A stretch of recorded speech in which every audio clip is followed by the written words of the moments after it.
ऐसा ही सांस हो गया। आज हम लोग पढ़ेंगे भारतीय संविधान की प्रस्तावना का परीक्षण करें। प्रस्तावना को प्रियम्बल भी कहा जाता है।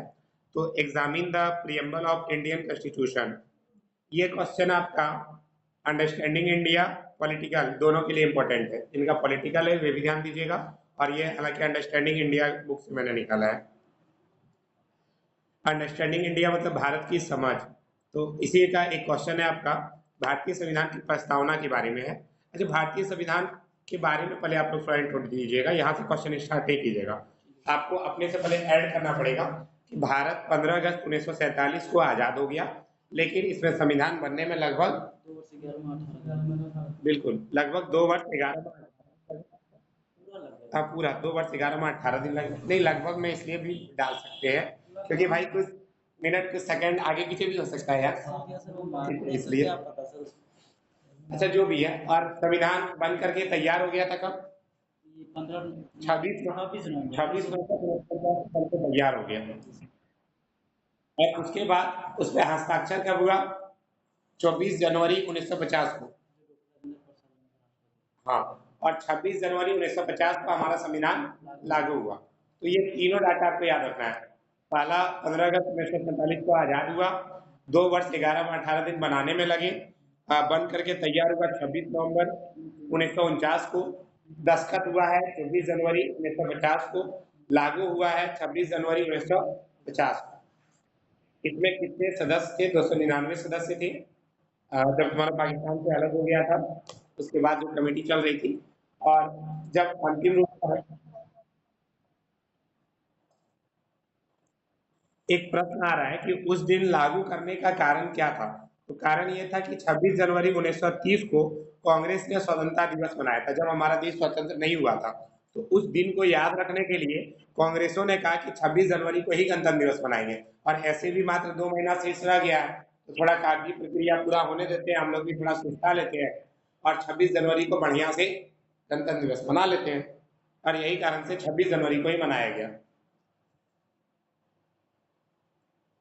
इसके बाद भारतीय संविधान का एक और महत्वपूर्ण क्वेश्चन आता है, उद्देश्य प्रस्ताव का पेश किया गया था, 1946 में पेश किया गया था, वो भी ध्यान रखिएगा। इसके अलावा हमारा संविधान का था, उस समय 395 अनुच्छेद थे, अभी वर्तमान में 448 शायद हो गया है, देख लीजिएगा। अभी पहले 395 था आपका। तो और इसके अलावा इसकी एक प्रस्तावना निर्धारित की गई थी। कब निर्धारित की गई थी? 42वें संविधान संशोधन 1976 द्वारा यह शब्द को जोड़ा गया था। किसको? संविधान की प्रस्तावना को। अब आप यहाँ से अपना क्वेश्चन लिखिएगा, पहले आपको इनको उतना डालना है। तो 42वें संविधान संशोधन 1976 द्वारा कुछ शब्दों को जोड़ा गया।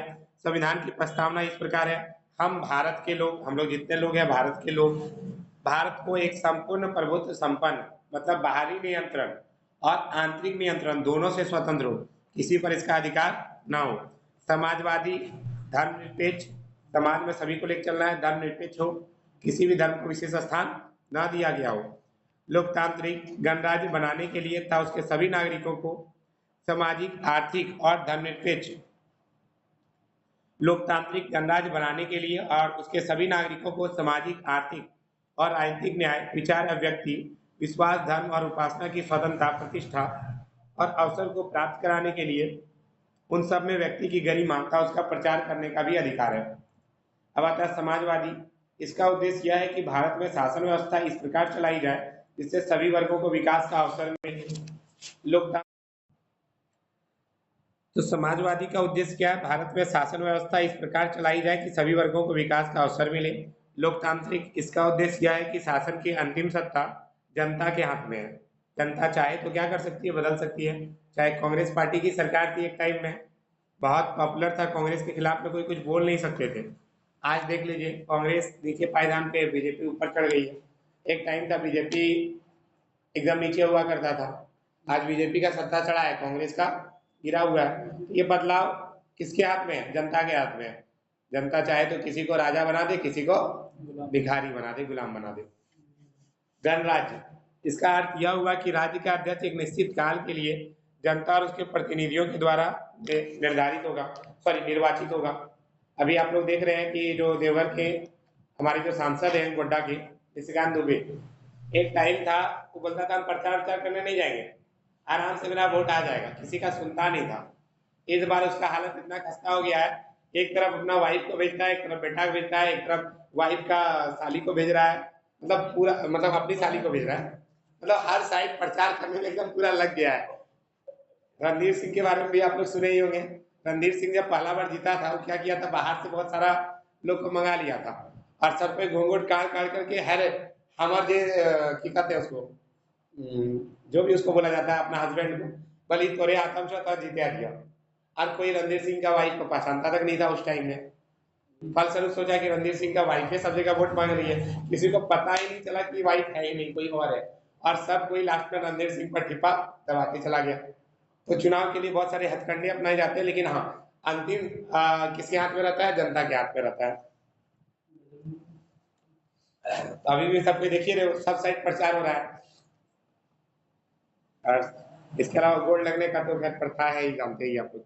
कल्याणकारी राज्य उस राज्य को कहते हैं जो लोगों के कल्याण के लिए कार्य करता है। ऐसा राज्य कानून और व्यवस्था बनाए रखने, बाहरी आक्रमण से देश की रक्षा करने के साथ लोगों की शिक्षा, स्वास्थ्य, कृषि, उद्योग, यातायात, सफाई आदि कार्यों को भी उतना ही महत्व देता है। अब आता है न्याय। प्रस्तावना में न्याय शब्द का वर्णन करने का उद्देश्य व्यक्तिगत हित, सामाजिक हित में समन्वय रखना है। सामान्य जनों के हित की प्राप्ति की न्याय का उद्देश्य संविधान में सामाजिक, आर्थिक और राजनीतिक न्याय प्रदान करने के उद्देश्य से ही राज्य के नीति निर्देशक तत्वों में अस्पृश्यता का अंत किया गया। अस्पृश्यता मतलब छुआछूत का अंत, शोषण के विरुद्ध अधिकार।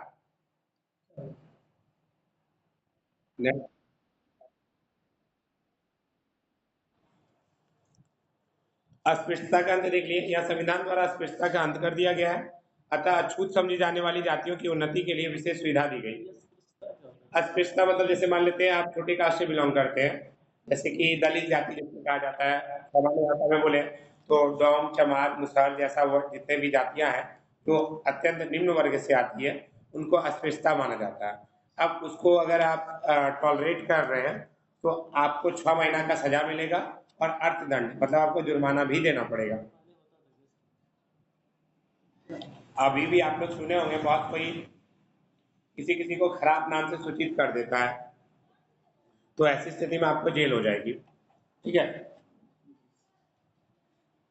अब आता है उपाधियों का अंत। इसके द्वारा शिक्षा और सेना संबंधी उपाधियों के अलावे सभी तरह की उपाधियों का अंत कर दिया गया है। व्यक्ति जो भारत सरकार की सेवा में है केवल राष्ट्रपति की आज्ञा लेकर विदेशी राज्यों की उपाधि प्राप्त कर सकता है। अब आता है स्वतंत्रता का अधिकार। संविधान की धारा 19 से लेकर 22 तक में स्वतंत्रता के अधिकार का वर्णन किया गया। पहले भी अच्छा मौलिक अधिकार का शायद हम पढ़ाए या नहीं, एक बार पढ़ा देंगे इसको भी, उसमें भी ये वर्णन किया गया है, सारा आपको याद करना पड़ेगा। स्वतंत्रता का अधिकार, समानता का अधिकार पढ़ लीजिएगा एक बार, टोटल मौलिक अधिकार है। तो इसमें क्या क्या दिया गया है, आप भाषण था, व्यक्ति की स्वतंत्रता, आप कहीं पर भी भाषण दे सकते हैं, अभिव्यक्त कर सकते हैं, अपनी बातों को दिखाया जा सकता है। बिना हथियार के सभा करने की स्वतंत्रता है। भारतीय भूभाग में निवास करने की स्वतंत्रता, संप्रति प्राप्त और खर्च करने की स्वतंत्रता। इसके अलावा पैसा करने की स्वतंत्रता, आप कोई भी बिजनेस अपना सकते हैं। मेरा मन अगर हमको कर मन करे कि हम जूता चप्पल सीने का काम करेंगे, कोई हमको रोक सकता है क्या? हाँ जरूर करेंगे, अगर सोना चांदी का जूता मिल जाए सीने के लिए तो जरूर सिएंगे, या वो जूता का कम से कम कीमत भी होना चाहिए लाखों में।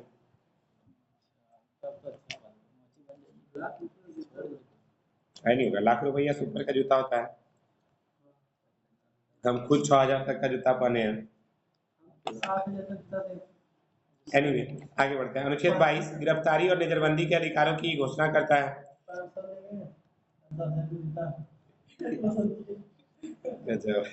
गिरफ्तारी किए गए व्यक्ति को गिरफ्तारी के तुरंत बाद उसके गिरफ्तारी के कारण अपने वकील के परामर्श, बंदी गृह से मजिस्ट्रेट के न्यायालय में 24 घंटे के अंदर उपस्थित कराना इत्यादि है।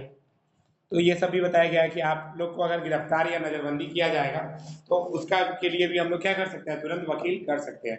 मान लेते हैं हमको शक हुआ कि मेरा ये अंगूठी जो है जो कि 1 करोड़ का है, ये अंगूठी जो है विक्रम चुरा लेता है, हमको शक है। अगर हमको ये शक हो गया तो हम क्या करेंगे, उस पर केस कर देंगे। पुलिस इसको शक के आधार पर 24 घंटा तक, एक दिन के लिए गिरफ्तार कर सकती है, उससे ज्यादा नहीं हिरासत में ले सकती है। और अगर उससे ज्यादा लेगी तो उसको पहले वहां जाकर के कोर्ट में परमिशन लेना पड़ेगा, वारंट लाना पड़ेगा तब, ठीक है। और उसके अलावा अगर ये चाहे, अगर इसके ऊपर अगर हम केस कर भी दिए, वो वारंट लेकर के भी आ गई है पुलिस, और अगर ये जाकर के अग्रिम बेल करवा लेता है तो तुरंत छूट जाएगा। ऐसा अधिकार आपके पास है, ध्यान रखिएगा। वैसे 1 करोड़ की मेरी अंगूठी को चुराना नहीं है आप लोग को। आगे बढ़ते हैं। हम तो चुराए हैं। अब आता है अनुच्छेद 22 में लिखे अधिकार उस व्यक्ति को नहीं मिलते हैं जो शत्रु विदेशी है या जो निवारक नजरबंद कानून के अनुसार गिरफ्तार किए गए हों। अब आता है शोषण के विरुद्ध अधिकार। संविधान के 23वें और 24वें अनुच्छेद में नागरिकों के शोषण के विरुद्ध अधिकारों का विशद वर्णन किया गया है, जिसके द्वारा यह घोषित किया गया कि कोई भी व्यक्ति किसी का शोषण करने का अधिकारी नहीं है। आप किसी का भी शोषण नहीं कर सकते, किसी आधार पर नहीं, ना मानसिक शारीरिक किसी आधार पर नहीं कर सकते हैं। मनुष्य का क्रय विक्रय नहीं कर सकते हैं, बेकार नहीं करवा सकते हैं, बलात्श्रम जबरदस्ती किसी से काम भी नहीं करवा सकते हैं। राष्ट्रीय हित के लिए ये सारे काम कराए जा सकते हैं, फिर भी राज्य भी अनिवार्य काम लेने में धर्म, जाति, वंश और वर्ग के आधार पर नागरिकों के बीच किसी प्रकार का भेदभाव नहीं करेगा। इसके अलावा जिसका उम्र 14 साल से कम है, ऐसा बच्चा को कारखाना वगैरह या खतरनाक काम में नहीं लगाया जा सकता। और इसके अलावा स्त्रियों को भी कल कारखाना, खानों और खतरनाक कामों में काम में नहीं लगाया जा सकता। लड़की लोग को तो हर जगह स्पेशल छूट है, लड़का लोग मरो जाकर के कोई दिक्कत नहीं है, लड़की लोग को वहां पर काम में नहीं लगाया जाएगा। खान कहा जा रहा है जहाँ पे कोयला वगैरह निकाला जाता है, वहां लड़कियों को काम पे नहीं लगाया जा सकता। वरना खदान में लगा देंगे, कल का ले जाओ। आगे बढ़ते हैं। अब आता है धार्मिक स्वतंत्रता का अधिकार। संविधान के 25, 26, 27 और 28वें अनुच्छेद में धार्मिक स्वतंत्रता का वर्णन किया गया है।